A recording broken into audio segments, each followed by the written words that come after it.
Hello friends, welcome to our channel. இன்றைக்கி நம்ம சேனலில் நல்லா ஹோட்டலில் கிடைக்கிற மாதிரி ஒரு சூப்பரான ஆனியன் ஊத்தாப்பம் ரெசிபி தான் பார்க்க போகிறோம்.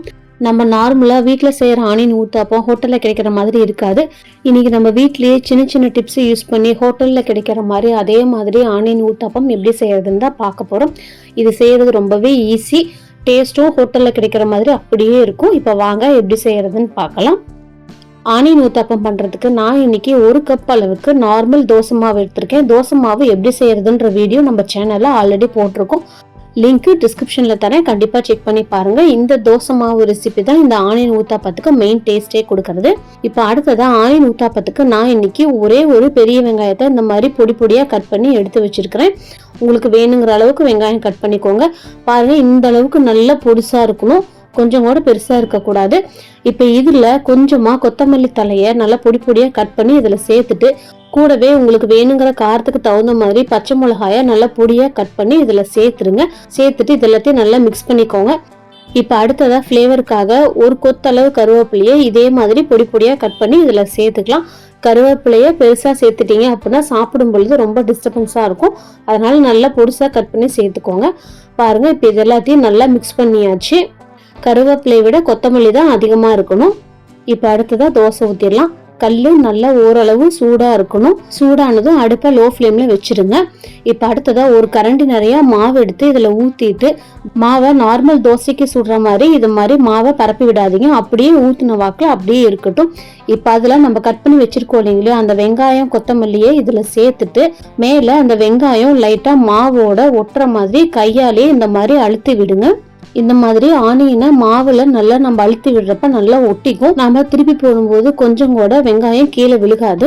நீங்க தோசை ஊத்துற மாதிரி ஊத்திட்டு மேல ஆனியன் இந்த மாதிரி போட்டு அழுத்துனீங்க அப்படின்னா மாவுல கொஞ்சம் கூட ஒட்டாது. இப்ப இது மேல ஒரு 2 டீஸ்பூன் அளவுக்கு நெய் சேர்த்துக்கோங்க. நார்மல் எண்ணெய் கூட நீங்க சேர்த்துக்கலாம். எண்ணெய் விட நெய் நல்லா வாசனையா இருக்கும். இப்ப லோ ஃப்ளேம்லயே ஒரு 2 நிமிஷம் வரைக்கும் இது நல்லா வேக விட்டுட்டு, அடிப்பக்கம் நல்லா வெந்ததுக்கு அப்புறமா இதை அப்படியே திருப்பி விட்டுருங்க. நீங்கள் அடுப்பை ஹை ஃப்ளேமில் வச்சுட்டீங்க அப்படின்னா உள்ளே இருக்கிற மாவு சரியாக வேகாது. நம்ம ஊத்தாப்பம் மாதிரி மாவு நல்லா மொத்தமாக தான் ஊற்றிருக்கோம். அதனால் லோ ஃப்ளேம்லேயே வச்சு இதை வேக விடுங்க.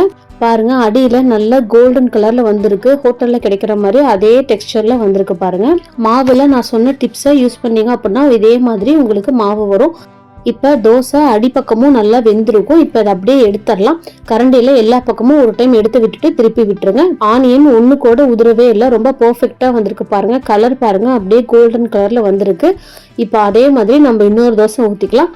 அடுத்த தோசையில் நாம் இதில் பொடி சேர்த்துக்க போகிறோம். வெங்காயத்தை இதே மாதிரி சேர்த்துட்டு மாவை நல்லா அழுத்தி விட்டதுக்கு அப்புறமா மேலே இதில் இட்லி பொடி சேர்த்துக்கோங்க. இட்லி பொடியை ஒரே பக்கமாக சேர்க்காம இந்த மாதிரி கையாலேயே நல்லா எல்லா பக்கமும் படுற மாதிரி உதுத்து விட்டு சேர்த்துருங்க. பொடி சேர்த்ததுக்கு அப்புறமா நீங்கள் எண்ணெயோ நெய்யோ சேர்த்துக்கலாம். ஆனியன் தோசையை விட பொடி தோசைக்கு நெய் கொஞ்சம் அதிகமாகவே தேவைப்படும். அப்போ தான் அந்த பொடி உதிராமல் இருக்கும்.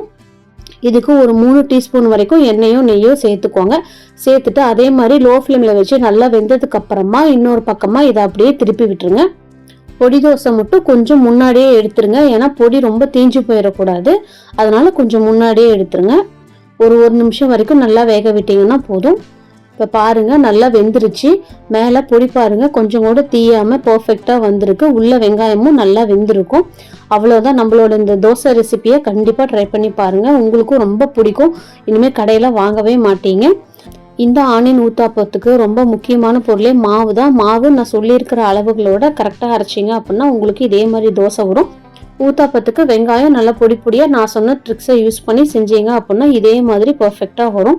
இந்த ரெசிபியை கண்டிப்பாக ட்ரை பண்ணி பார்த்துட்டு எப்படி வந்துச்சுன்னு எனக்கு கமெண்ட்ஸில் சொல்லுங்கள்.